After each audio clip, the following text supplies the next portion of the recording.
is using the same.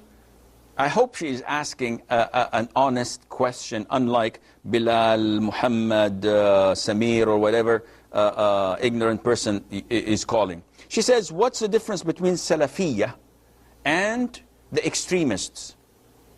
First of all, there is no relationship. Salafiyya is the way of the Prophet ﷺ. Salafiyya is the way of the companions. Salafiyya is the way of the four schools of thought. It follows the teachings.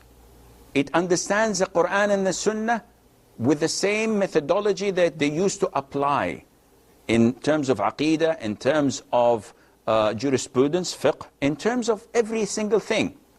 Now, when you come and compare extremists to the Salafiyya, you would find that there is no resemblance unless you yourself would be an innovator or a super Sufi or a Rafida Shi'i.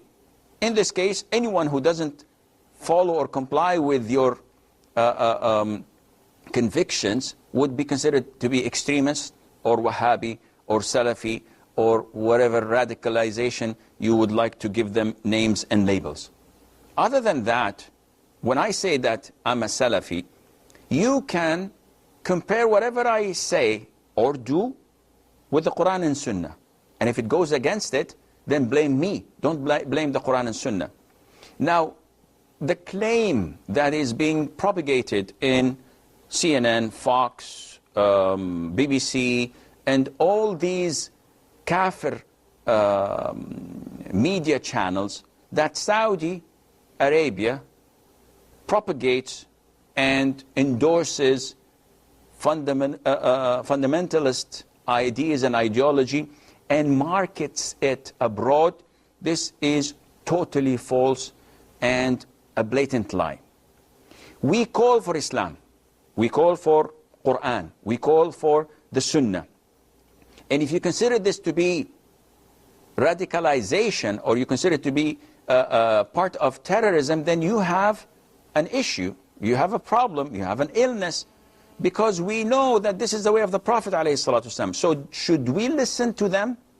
How would you identify a person looking at me and saying, oh Sheikh, you have a very thick and long beard. This is extreme and you should trim it. You should make it look better. This is extreme and you're a fundamentalist. How would you label such a person? Definitely you would say that this person is an ignorant imbecile. He doesn't know Islam. Because when we go back to the Sunnah, we find that the Prophet ﷺ had a thick, big beard, and he ordered us to keep it. So how do we evaluate? How do we measure whether this act is an act of extremism and radicalism, or it is part of the Sunnah? You cannot just simply sit on your couch and say, I don't like this. This is extreme.